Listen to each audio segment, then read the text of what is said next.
Coming up today, the U.S. has submitted a draft resolution to the UN Security Council which would impose much tougher sanctions on North Korea for its recent nuclear and missile provocations. South Korea's opposition parties continue to block a long-stalled anti-terror bill. Their marathon filibuster is now into its fourth day. First, the battle between the world's biggest tech firm and the U.S. government heats up. Apple challenges a court order that would require it to help the FBI unlock the iPhone of an alleged terrorist. Stay tuned for these stories and more.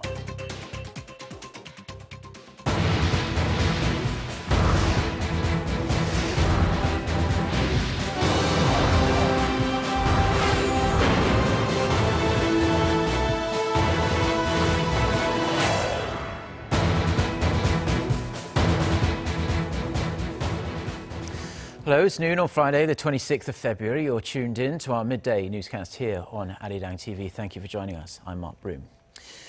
We start this afternoon with the planned sanctions on North Korea. The United States, backed by China, has submitted its draft North Korea sanctions resolution to the UN Security Council. The resolution is in response to Pyongyang's recent nuclear test and ballistic missile launch. Let's connect to our Foreign Affairs correspondent Gwon Soa at Seoul's Foreign Ministry. So, Soa, how powerful is this new resolution expected to be? Mark, it will impose the strongest sanctions on North Korea in 2 decades if passed. Now, that's what U.S. Ambassador to the UN, Samantha Power, said ahead of the UN Security Council's meeting.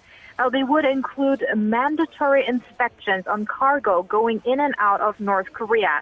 17 North Korea individuals and 12 entities would be blacklisted, including the National Aerospace Development Agency, which oversees the regime's missile program.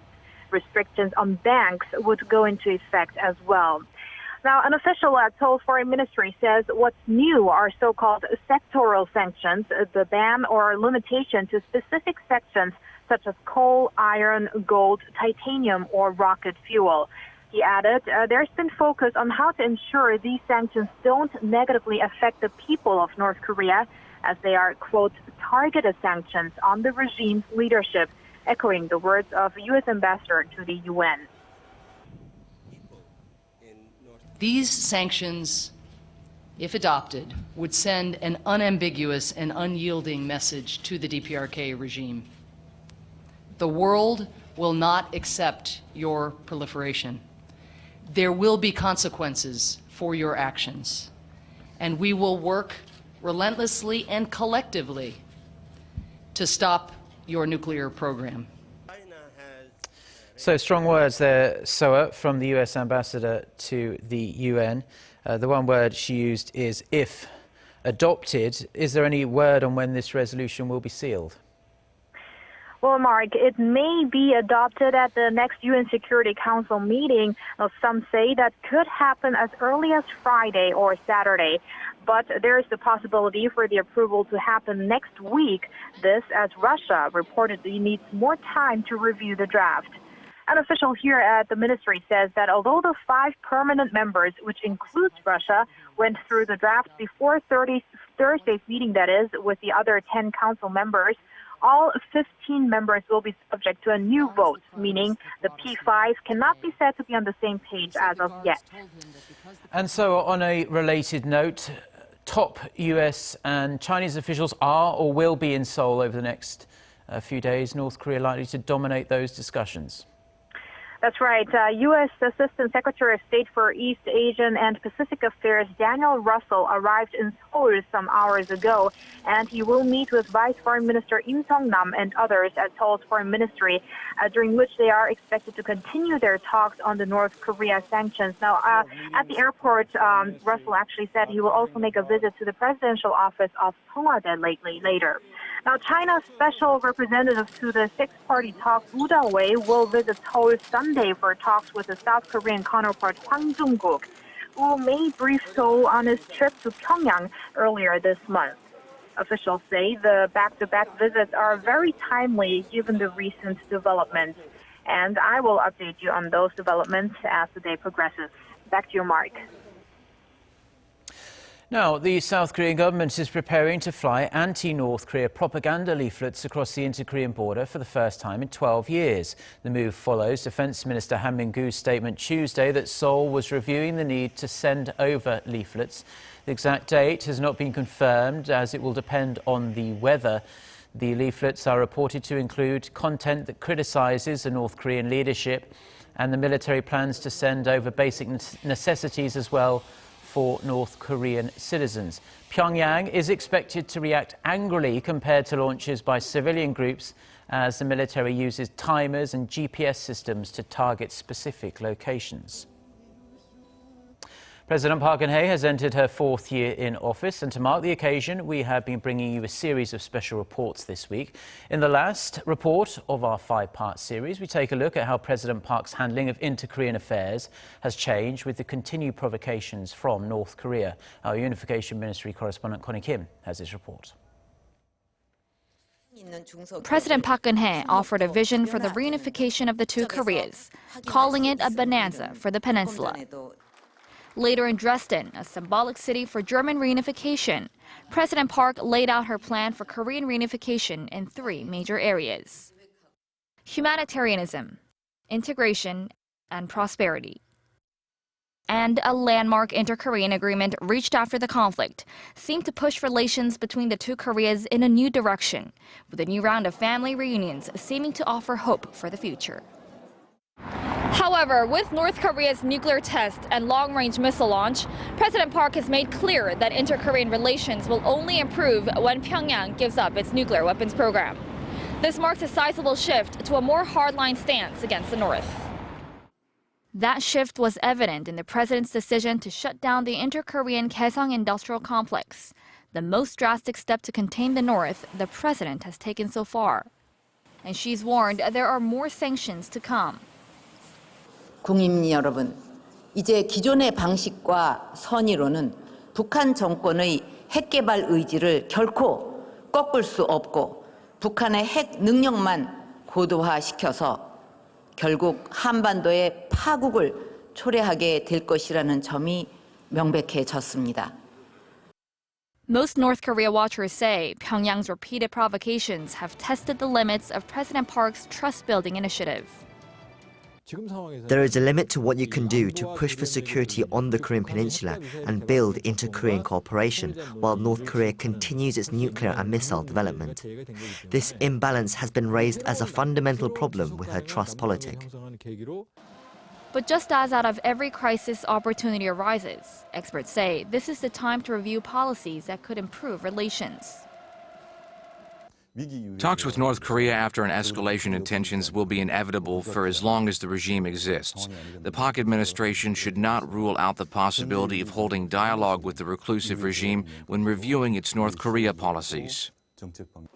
Whether President Park is able to strike a balance between security and cooperation, between punishment and dialogue in our North Korea policy, is a question that'll be answered when her term comes to an end in 2018. Connie Kim, Arirang News.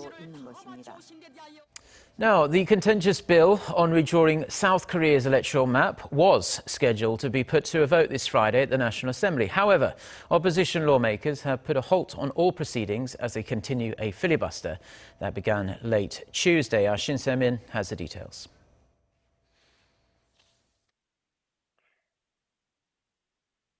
Now into its fourth day, the filibuster by the opposition lawmakers at the National Assembly continues without any indication of when it'll end. Criticism for stalling parliamentary proceedings has waned after the National Election Commission failed to meet the deadline to present a new constituency map, raising question whether the Friday's pre-scheduled parliamentary session will even take place. Initially, the parliament planned on holding a Security and Public Administration Committee session on Thursday to pass the new electoral map. The plenary voting session cannot coincide with the ongoing filibuster session. In order for the lawmakers to vote on pending issues like the country's electoral map and the North Korean human rights bill, the filibuster must come to an end, which will automatically put the controversial counterterrorism bill up for a floor vote. The opposition lawmakers are continuing their hours-of-long filibuster speeches in protest of a scheduled vote on the pending counterterrorism bill, claiming that the passage of the bill will enable the spy agency to conduct surveillance on civilians. The ruling Tenori Party, however, remains determined not to give in to the protests to revise the controversial bill, even holding a placard rally blaming the opposition parties for the legislative standstill at the parliament. A political watchdog, however, predicts that the rival political parties will eventually reach a compromise before the plenary session on the 29th to avoid backlash from the public for delaying the redrawing of the electoral map. 신세민, Arirang News. U.S. President Barack Obama has described the cessation of hostilities due to come into force in Syria in about 20 hours' time as a potential step forward toward bringing an end to the 5 years of chaos and violence there. He warned people, though, not to expect an immediate end to the fighting, but said the coming days would be critical and the world would be watching the U.S., Russia and the Syrian government. Obama also reiterated his vow to crush the Islamic State militant group, saying it's a crime ring, not a caliphate. The 2-week truce will exclude ground assaults and airstrikes against Islamic State and al-Nusra militants. Apple has asked the U.S. court to reverse its order to help the FBI unlock an iPhone in its investigation into the mass shooting in Southern California late last year. The tech giant says the order violates its First Amendment rights and sets a dangerous precedent. Guan Zhang-o has the details. A violation of First Amendment rights against compelled speech. That's what Apple has called the government's order to unlock its phones in a legal brief submitted to the U.S. courts on Thursday. Apple has previously said the FBI's request would greatly undermine the security of its phones, but the brief also argues the computer codes are an expression of free speech and that writing a code to unlock the phone would be forcing the company to write something it did not agree with. Apple also said the case creates an unprecedented burden on the company as it risks setting a precedent for future cases where governments can force companies to unlock phones. The filing warns once the floodgates open, they cannot be closed. Facebook and Twitter have said they will join a supporting brief, while Microsoft say it will also do the same, despite Bill Gates, its former chief, publicly supporting the FBI. Earlier on Thursday, FBI Director James Comey tried to assure a congressional panel that Apple's fears were unfounded. And this particular operating system is sufficiently unusual that it's unlikely to be a trailblazer because of technology being the limiting principle. The San Bernardino litigation is not about us trying to send a message or establish some precedent. It really isn't. A court hearing is scheduled for March 22nd, but Apple has already said it is prepared to take the case all the way up to the Supreme Court if necessary. Kwon Jang-woo, Arirang News.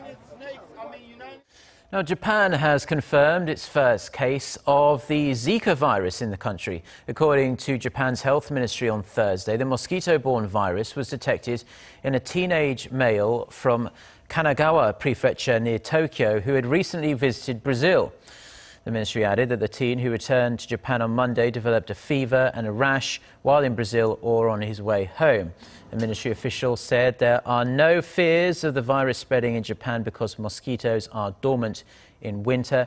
3 people in Japan were diagnosed with the Zika virus in 2013 and 2014 after returning from Bora Bora and Thailand. Now, one of the world's biggest tech shows, the Mobile World Congress, came to a close this week. For more on what gained traction during the 4-day event and what really failed to steal the limelight this year, our Kim Ji-yeon reports from Barcelona. Virtual reality devices, 5G networks, and mobile security solutions took center stage at this year's Mobile World Congress. Security software programs are critical in the era of the Internet of Things, in which every device is connected to the World Wide Web. Korea's Samsung SES brought its Knox workspace platform for Samsung mobile devices. With the app, private or company data is isolated from other data on the device on a separate environment, often called a container, and encrypted to protect against malware and external attacks. A Samsung product consultant explains a situation in which someone could protect sensitive corporate data even after losing a phone. First thing I do is I call the IT admin and tell him I've lost my phone. He locks my Knox container, so all of the business data is secure. But after 2 minutes, I turn over a bit of paper on my desk and there it is. I call him back and he unlocks it. If after 2 hours I still haven't found it, so what he'll do is wipe the container. VR devices definitely got the lion's share of attention at this year's MWC. Samsung's 40-year VR theater, a popular attraction at last month's Consumer Electronics Show in Las Vegas, was popular again here, with people waiting in line for nearly an hour to try it out. That was the same story for Korea's largest mobile carrier, SK Telecom, with its virtual reality submarine experience. Korea-based LG Electronics also had a small 4C VR experience corner that was packed with people too. That's in stark contrast to last year's MWC, where VR was on the fringes, and smart cars and wearables, including smartwatches and smart bands, were all the rage. This year's MWC is a reminder of how fickle and unpredictable IT trends are. What was cool this year may not be the next, but one thing's for sure, whoever was here this year will be back in 2017. Kim Jian, Arirang News, Barcelona. Now, a list detailing the amount of money Korea's biggest business tycoons took home in dividends last year has been released. Most of the names on the list are those that control Korea's largest conglomerates. Park Ji-won has the details. More than 20 shareholders in Korea received more than 10 billion Korean won, or some $8 million in dividend returns last year. According to data released by equity research firm FN Guide, Samsung Group chairman Lee Gun-hee topped the list, receiving over $143 million. The returns came from the stocks he owns in Samsung Electronics, Samsung Life Insurance, and Samsung C&T. The second biggest recipient was Hyundai Motor Group chairman Chung Mong-gu, who took home some $62 million. SK Group chairman Choi Tae-won was third with over $45 million, followed by Hyundai Motor Group vice chairman Chung Ui-sun and Samsung Electronics vice chairman Lee Jae-yong, who is the son of Lee Gun-hee. Amore Pacific CEO Seok Young-bae and LG Group chairman Koo Bon-moo were ranked 6th and 7th respectively, each getting around $20 million. Hong Na-hee, director of the Leum Samsung Museum of Art and wife of Lee Gun-hee, was 8th, pocketing $17.5 million. She was also the highest female on the list. Park Ji-won, Arirang News. Well, that's all we have for you on this Friday afternoon here in Seoul. I'm Mark Broom. Thank you as always for tuning in, and we'll be back throughout the day with more newscasts. Until then, goodbye.